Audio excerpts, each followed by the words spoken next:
Continuing with accreditation. The purpose of accreditation is not just to help us as a system understand what our areas of strengths and what our areas or opportunities for improvement, but also as a form of quality assurance for those who interact with our school system. So for example, higher ed institutions, they understand that graduating seniors that come from Sherwood High School, they receive a high quality education. Okay, with that, I'll pass it over to Josh, who will describe more about the process and the findings.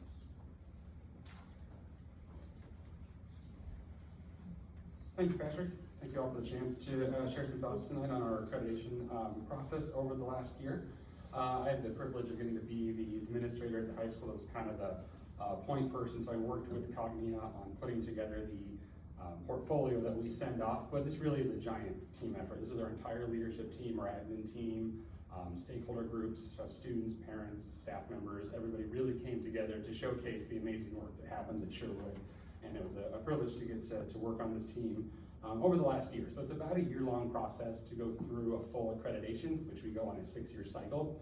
So it's looking over quite a good chunk of time since our last one, and it was actually even a little bit longer than that because our last one was right in the throes of COVID, so it got pushed back a few years. So it's been a while since we've gone through the full process. So it was pretty cool to get to reevaluate a lot of our systems and data and student experience.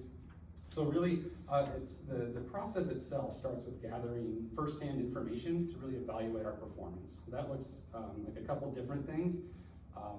The largest piece is what is called the evidence portfolio. So that is reports, agendas, artifacts of all kinds from student experience, classroom experience, leadership team notes, admin team notes, anything like that to really paint a picture of what the experience looks like at the high school, no matter what your role was.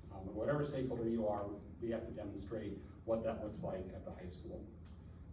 So we package that up. That takes about 8 months to package that up as we're going back and forth with Cognia as they're starting to look through that. When we finish that portfolio, that gets sent off to our evaluator, who then spends some time really digging through it. She then meets virtually with a lot of different stakeholder groups from there. So she takes questions that she would have about our process and meets with student groups, admin, teachers, parents, everybody for about a week. She's interviewing different groups there and then completes the final portfolio that we get, and that's actually in your packets there, that overall evaluation. That's what comes back that gives us our areas of strength, our areas of improvement, and just overall notes of where we are in the process. And then if we are at a proficient level, we have another 6 years before we have to go through the process again. If you're not quite there, your timeline might be a little bit faster than that. But when we got our score back, was pretty blown away by the work that our entire team had done, because our overall score was 329. And that number is kind of arbitrary maybe off the start, but if you look at the bands that Cognia awards, anything over 300 is considered a school of distinction. So there'd be another 29 points above that. Really shows the amazing work across the board that everyone in our organization works towards on a daily basis. And for a comparison, the overall network average for Cognia is a 296. So the average school actually does not quite meet that overall standard of being proficient in every area that Cognia scores, and they have at least one major area that they would want that school to focus on with improvement in the coming years. But Sherwood did not have that deficiency area. We showed that we were a school of distinction in every area that they scored, and that's really just a tribute to what our students do, what our teachers do, what our parents do every single day to make that possible. So we were very pleased to see that score come back. Cognia was very impressed with what our organization does, and just to share a few quick findings that kind of highlight what they noted. They noted that our quality curriculum produces a very high achievement level across the board. They were very impressed with our dual credit and advanced placement class options, noting how many rigorous opportunities there are for students during their high school experience. And they were very impressed with the shared leadership that we have amongst our stakeholders. That's both our staff, students, and families, and the ability that they have to interact with building and district leadership to help make decisions for their kids. They noted that leadership builds a culture of staff collaboration and collegiality that supports the institution's work in educating learners. That school leaders encourage individual and collective leadership among stakeholders. That learners' experiences and environments that emphasize student voice. And that learners' needs are identified and addressed through appropriate interventions. So both our real-time interventions that we offer, our standards-based grading portfolio they were very impressed with, and the overall way that we assess students and help them grow, ultimately more than just a final proficiency score. They were very impressed with that. So that's just a very quick overview of what they shared with us. The entire report has many details in many of those bands as well. I'd be happy to speak to any questions that anybody has too, but I can send it back to Patrick for kind of the next steps that come with our teaching and learning partnership as well. Cognia, regardless of where you score, still offers recommendations for growth. So that aligns well with this mentality towards continuous improvement. So regardless of where you are, there's always opportunity for growth. So they identified 3 areas that felt like presented great opportunities for us. Number 1 is to continue to strengthen the effectiveness of professional learning communities, or PLCs, to promote ongoing collaboration and enhance learner growth. So PLCs is our kind of centerpiece collaborative structure we have for teachers to get together to work on their assessment practices, instructional practices, and within that time there's a lot of opportunity to make that efficient and effective. So it's not just about having them in place, but rather making them as effective as they can be. So there's opportunity there for us. Number 2 is embed a commitment to the instructional framework into your mission. Apply the instructional framework across all areas of the learning environment to immerse learners in a setting that cultivates lifelong learning skills. In other words, that is about instruction and student engagement and presenting students with an environment and instructional plans that allow them to engage in a meaningful way. So that in terms of our mission, the work that we want to accomplish here at Sherwood High School, that aligns perfectly well. We want to work on instruction. We see that as an endless area of improvement, so we're glad that they recognize as well that that is something that we should be focusing on. What does instruction look like in our classrooms? And then number 3 is analyze data related to student engagement, instructional practices, and student perceptions using a student-focused group to provide valuable insights into learners' experience and perspectives. So that is a matter of data collection to understand what we can do better, and talking to students to understand their perceptions about what we can do better. So that is, I believe that is a new area of data collection that we can explore for sure.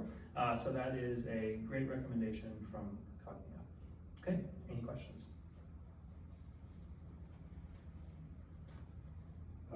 No, cool, I didn't have a question, but I just want to say on behalf of our high school team and been a part of several accreditations myself, I just really appreciate the hard work. We know the hard work that goes into collecting all the information that they ask and their review, and I just want to say thank you, Josh, you and your leadership on this is appreciated. Thank you for coming tonight, and appreciate it. Yes, the policy, but Sure. the door-to-door, what does that look like at the middle school level versus the high school level? Like, is it just away and off and but on the student, or are they required to turn them in and they pick them up? How is that? I believe at the middle level is door to door, but it's off their person, away in a bag. Is that correct? So they're Off and away. Some students keep it in their pocket, some in a backpack, some in a locker. Okay. If we don't see it, it's not an issue. Okay, and that's how it would be implemented at the high school as well? I can't speak for the high school, but we've had Okay. success with that version at But the middle that's school. is that what you're looking at? What we do know is that what matters is a simple enforcement Uh-huh. plan. And so the plans that we've seen that have been most successful are, if you see a phone, take a phone. So if it's Take out. it till like the end of the day, or Yes. class? Yeah, that is one potential. That makes a lot of sense. If you see a phone, take a phone, and then pick it up at the end of class. Something like that might be like a first warning or first incident. Okay. Yeah. Okay, sorry for the late No, that's great. question. Yeah. My processing. No problem. Thank you. Great. I didn't have to present today, so of course, here we are. All right, tonight I'm going to bring you the proposal for interdistrict transfers for the upcoming school year.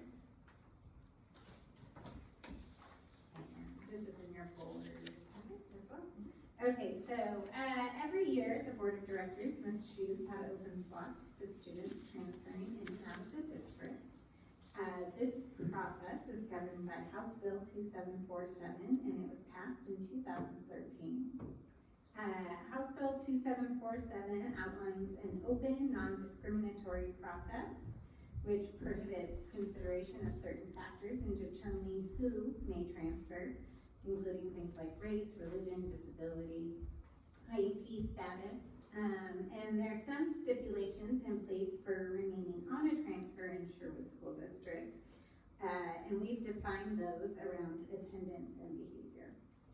And as you can see, it's 92% attendance, to maintain 92% attendance, and behavior is no more than 1 suspension per academic year, and no suspension of 5 or more days, and no expulsions. The slots must remain open for an advertised amount of time, and then be awarded to the applicants. If there are more applicants than slots, we must run a lottery process. And after the lottery window closes, if a grade has additional space, the slots remain open and filled at a first come, first served basis. Important to note that this is a board level decision. All right, in the next slide,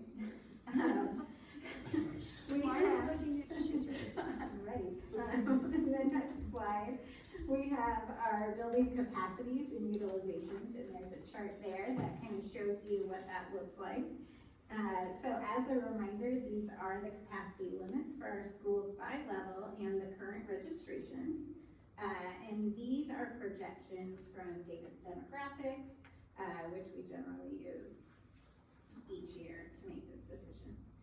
Okay, so inter-district transfers into elementary, what this looks like. So first, here's our look at our proposal for incoming students.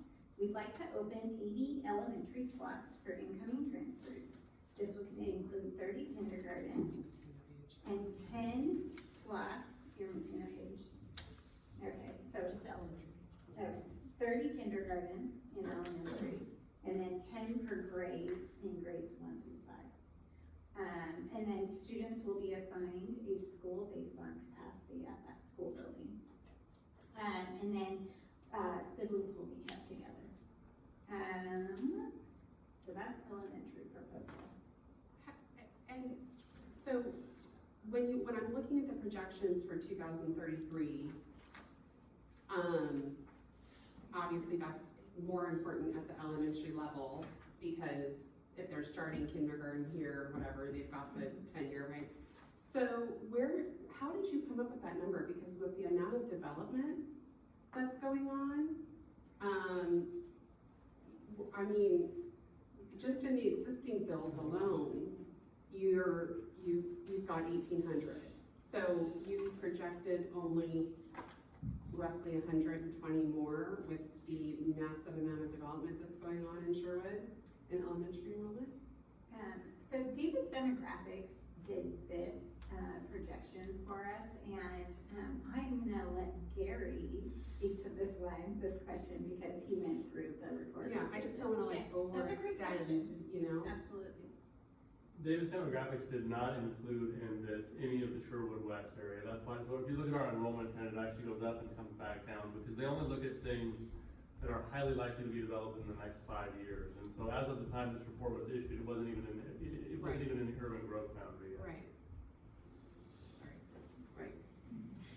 But there's a lot of other developments that are underway that could significantly change that number.